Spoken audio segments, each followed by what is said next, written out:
Hey everyone, welcome back to the Rabbit Hutch Sews. I know it's been a while since I've done a video. Life has been pretty busy. We've moved in the last few months and I'm just busy with that change and just got done doing expo classes for the Sewing and Stitchery Expo. So it's been really busy, but I've been meaning to do a video, and especially this V-neck video I've wanted to do for a while. So I finally am getting around to that. I've been doing a lot of V-necks lately and picked up a few things that helped me to get a pretty good one on my first try. I am by no means an expert. My V's are not perfect, but I found doing this method does help me get a pretty good V on the first try or two. So I wanted to do a video showing how I do mine, and hopefully it will help you. Yeah, if you like the video, I appreciate a like and subscribe. So here it is. Alright, first we're going to prep our neckline. I like to put mine wrong side up, and I have my V here. And I'm just going to draw a line straight down from that V point. That just gives me a visual of where I'm going to pivot my needle when I'm stay stitching the neck. So next I'm going to take this over to my sewing machine, and I'm just going to baste a stay stitch about 2 inches on each side, pivoting with my needle in that line I just drew. Alright, I'm going to set my machine to a basting stitch, and I am just going to stitch 1/4 inch away from the raw edge, about 2 inches down either side of my neck line of the side of the V, and I'm going to pivot in that mark that I made.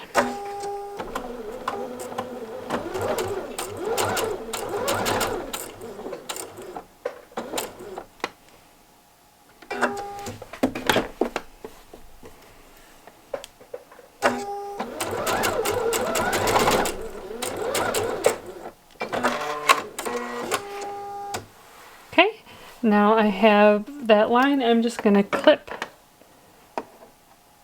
just a little way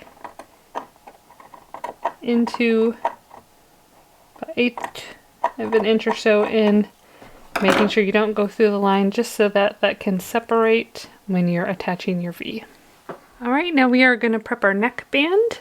So I did not cut out the V, I just traced the V onto my short end, and I matched up both short ends together, and I'm just going to sew from one corner following that line with my needle stopped in the center dot there, pivot, and down to the other corner.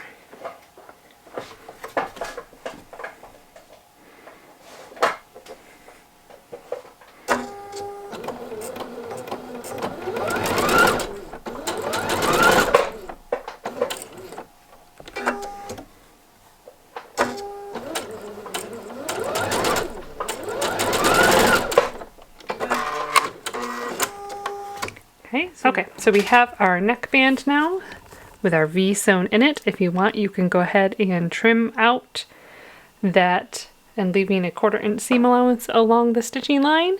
I actually like to leave it now. I find it just gives it a little more stability. So I'm just going to take and open that up and press our neckband wrong sides together. So we're going to go ahead and baste this in place. Now it's very important to match up the seams on either side.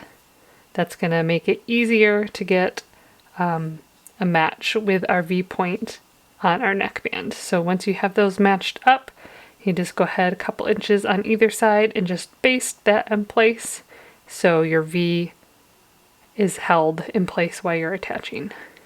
Alright, so I have my neckband here, and the center seam on either side are matched up, and I am just going to go ahead and baste that in place, just a couple inches on either side of the V to hold it while we're attaching it. So I'm going to sew to that seam with my needle in the seam. I'm going to pivot and sew down the other side.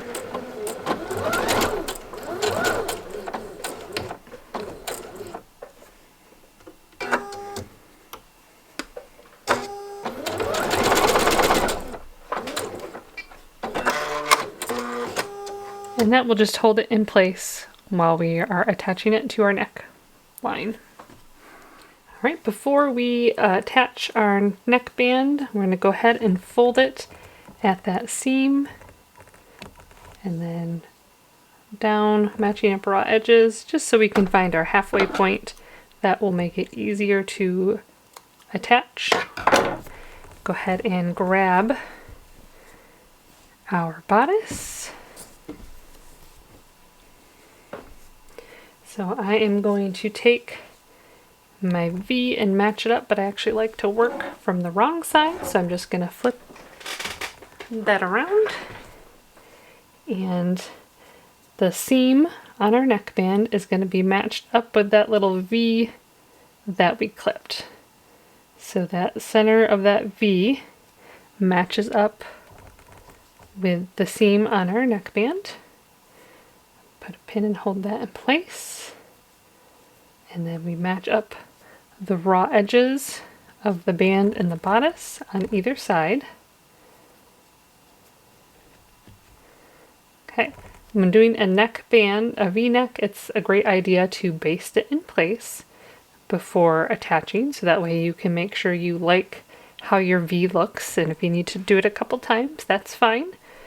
So I like to sew with my foot parallel to that, right along that raw edge, and I'm going to sew right off, and I'm going to make sure I catch that bottom point. So I want to make sure I'm catching all of the bodice, and I sew right off the side, and then I come on and I sew right down the other side, again keeping the edge of my foot to the edge of my fabric. So let me show you that. Okay, so I have a basting stitch set on my sewing machine. That way it's easy to take apart if we don't like how our V looks. And I am just going to take the raw edges and put them, like I said, I line up the edge of my foot with the raw edge of my neckline. And I am just going to sew with a basting stitch straight down. I'm going to catch that center point on my bodice and right off the edge.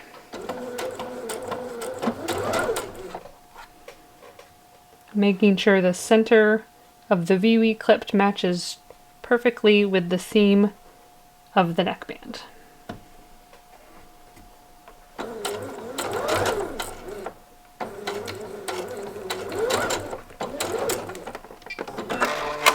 Okay, now I'm going to turn it, and I'm going to start off the edge, and I'm going to sew right on, again keeping the edge of the foot to the raw edge of my band and bodice. I'm going to make sure I catch that center of my bodice. And just about 1.5 inches, 2 inches down, just to hold it in place. Now we will flip our V out and give it a look. And if you're happy with where your V lines up with your bodice, then you can go ahead and stitch that on. If you're not happy with it, you can take it out and try again.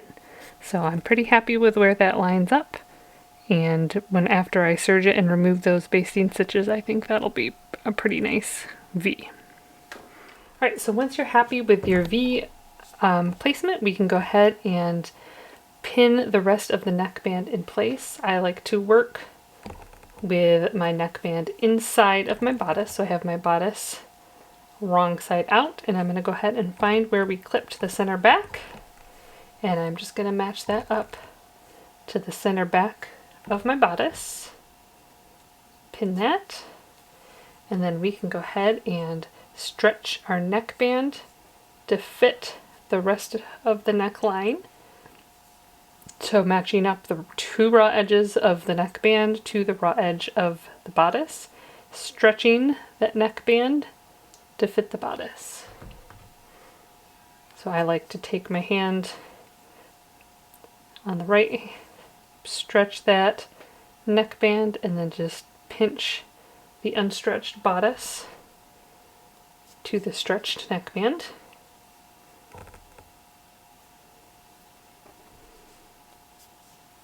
So I'm going to go ahead and pin that all the way around, matching up all 3 raw edges. Now when I serge mine on, I am going to do the same thing as when I basted it. I'm going to start off the edge here, on, all the way around, and then when I come back around, I'm going to serge straight off the end, again making sure I catch that bottom V of the bodice.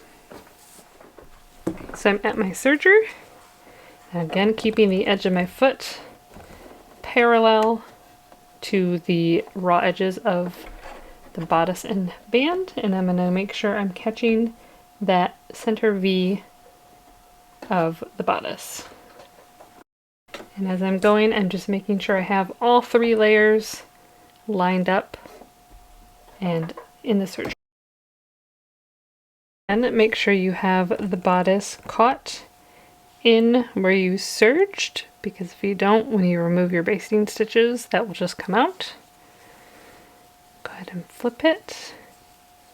And then if you're happy with that V, you can go ahead and remove the basting stitches and give it a good press. Okay, so I have removed my basting stitches. I just brought it over here to iron and give it a good press, and then that tends to help it hold its shape, and I do that instead of top stitching just because it's hard to get a good crisp top stitch, good crisp neat top stitch on a V-neck, I find, because it's hard to turn. If you're using a cover stitch and a single stitch, you could use a longer single stitch, but I find that just doesn't look quite as nice.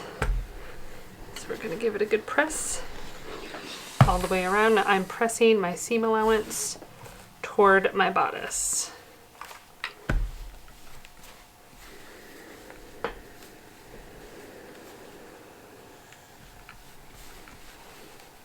Just a lot of pressure, a lot of steam.